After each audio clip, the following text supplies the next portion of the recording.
नमस्कार दोस्तों, चलिए जानते हैं राजस्थान की फटाफट 25 बड़ी खबरों को सिर्फ 10 मिनट में। लेकिन उससे पहले आप यह वीडियो किस जगह से देख रहे हैं हमें कमेंट में जरूर बताएं। राजस्थान में लगातार बारिश से जनजीवन अस्त व्यस्त हो गया है। कई जगहों पर जल भराव से हालात बिगड़ गए। स्कूलों की छुट्टियां घोषित की गई हैं और प्रशासन ने लोगों को सतर्क रहने की सलाह दी है। मौसम विभाग ने अगले 24 घंटे तक भारी बारिश का अलर्ट भी जारी कर दिया है। सेंट्रल स्कॉलरशिप रजिस्ट्रेशन 2025 शुरू हो चुका है। इस स्कॉलरशिप के लिए आवेदन करने की योग्यता, दस्तावेज और अंतिम तारीख की जानकारी शिक्षा मंत्रालय ने जारी की है। योग्य छात्रों को ऑनलाइन आवेदन करने का मौका है। इस योजना से लाखों विद्यार्थियों को पढ़ाई के लिए आर्थिक मदद मिलेगी। राजस्थान की एक महिला विधायक नेपाल में फंस गई है। नेपाल में चल रहे बवाल के कारण उनकी वापसी मुश्किल हो गई। विधानसभा स्पीकर ने केंद्र और राज्य सरकार से मदद की अपील की है। परिवारजन भी लगातार संपर्क साध रहे हैं ताकि उन्हें सुरक्षित भारत वापस लाया जा सके। राजस्थान विधानसभा में धर्मांतरण रोकने के लिए पेश हुए बिल पर मुख्यमंत्री भजन लाल शर्मा ने बड़ा बयान दिया। उन्होंने कहा कि इस कानून का मकसद किसी भी व्यक्ति को जबरन या लालच देकर धर्म बदलने से रोकना है। विपक्ष ने इसका विरोध किया, लेकिन सरकार इसे आवश्यक बता रही है।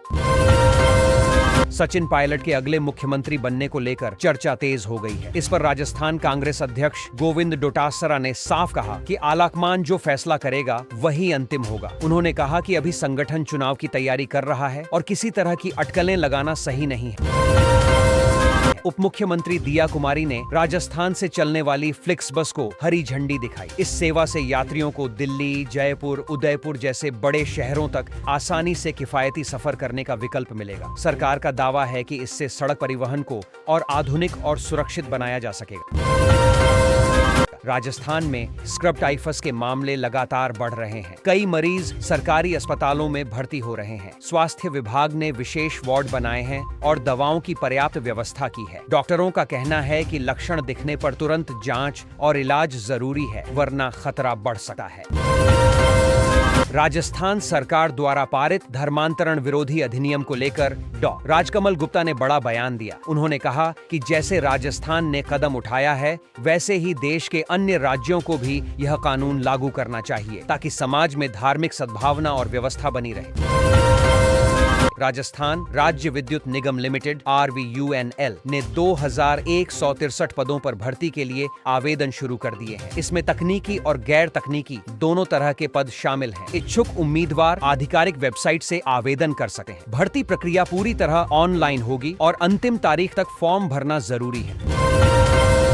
हिंदुस्तान जिंक ने राजस्थान में एक हेरिटेज गलियारा विकसित करने के लिए समझौते पर हस्ताक्षर किए हैं। इस प्रोजेक्ट का मकसद राज्य की ऐतिहासिक धरोहरों को संरक्षित करना और पर्यटन को बढ़ावा देना है। कंपनी का दावा है कि इससे स्थानीय रोजगार भी बढ़ेगा और सांस्कृतिक पहचान मजबूत होगी। राजस्थान में 2163 पदों पर भर्तियां शुरू हो गई हैं, जिनके लिए 10वीं पास उम्मीदवार भी आवेदन कर सकते हैं। यह भर्तियां राज्य के विभिन्न विभागों में होंगी। युवाओं के लिए यह बड़ा मौका है। ऑनलाइन आवेदन प्रक्रिया सरल रखी गई है ताकि अधिक से अधिक उम्मीदवार इसका लाभ उठा सकें।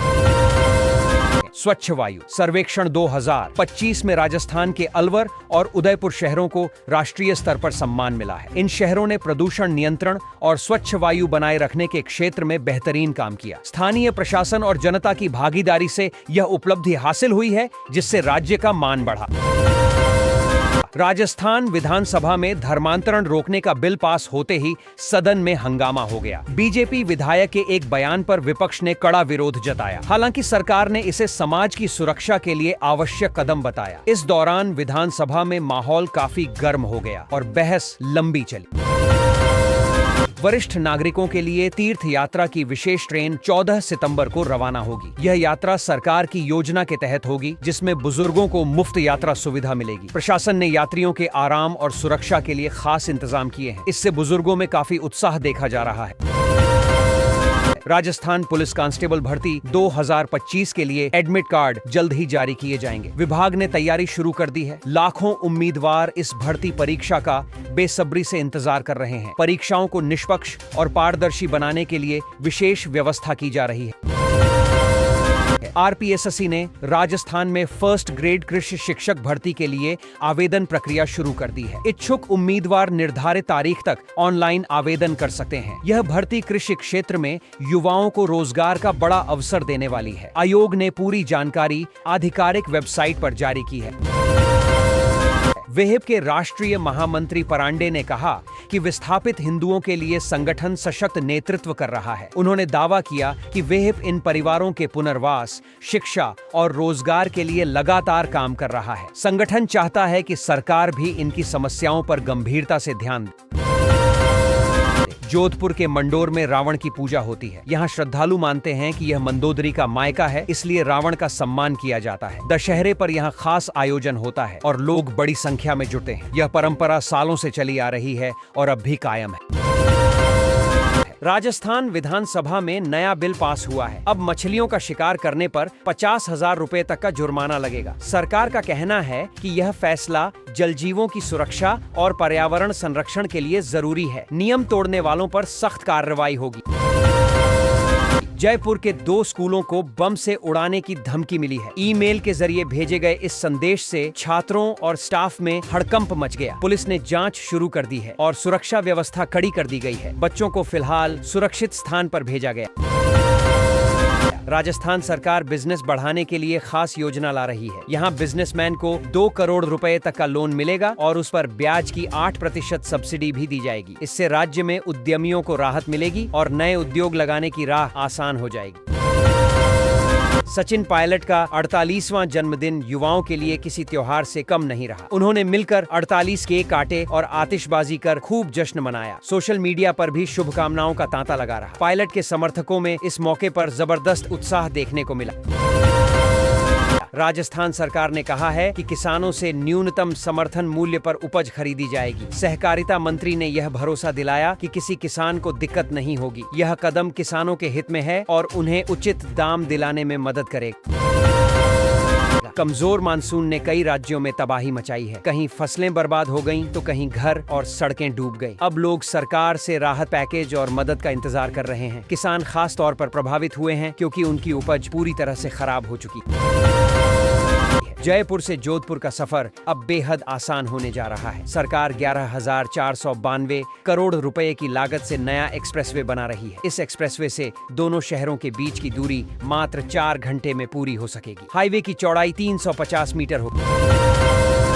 उपराष्ट्रपति चुनाव को लेकर एनडीए ने पूरी तैयारी शुरू कर दी है। प्रधानमंत्री मोदी खुद डिनर देंगे और सांसदों मंत्रियों को जिम्मेदारियां बांटी जा रही हैं। लक्ष्य साफ है कि 100% मतदान हो और कोई भी वोटिंग से गायब न रहे। इसीलिए हर स्तर पर रणनीति बनाई गई है।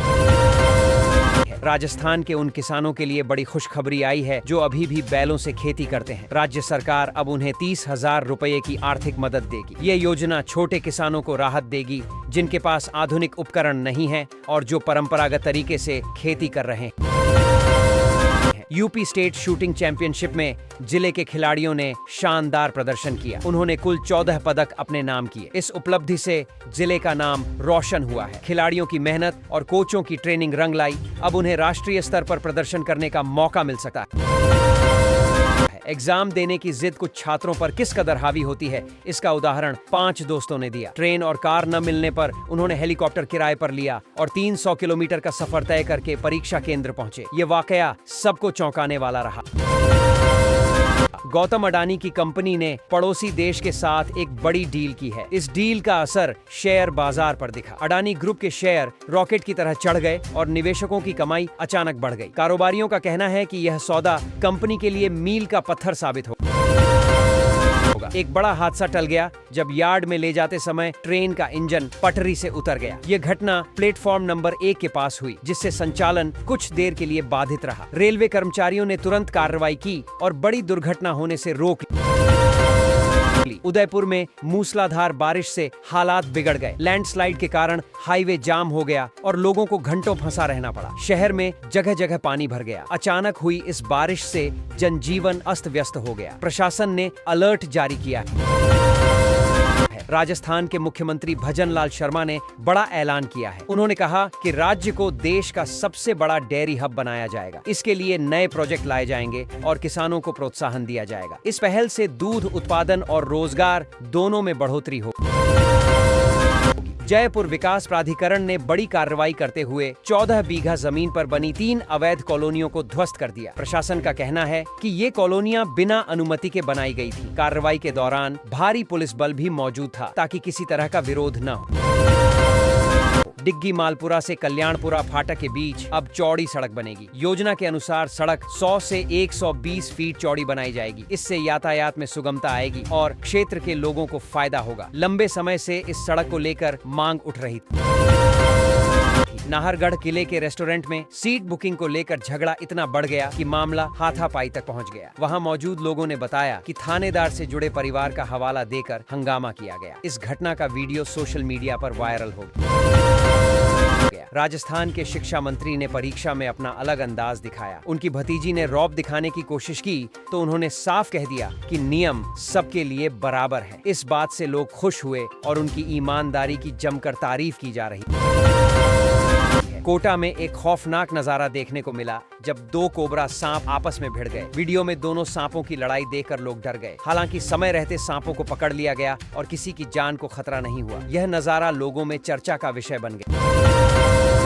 रावतभाटा को देश का न्यूक्लियर हब कहा जाता है। यहाँ एशिया का सबसे बड़ा परमाणु ईंधन संयंत्र बनाया जा रहा है। दिलचस्प बात यह है कि इलाके के बस स्टैंड से लेकर स्कूल और कॉलोनियों तक के नाम साइंस से जुड़े हुए हैं। यह जगह अनोखी पहचान बना रही है।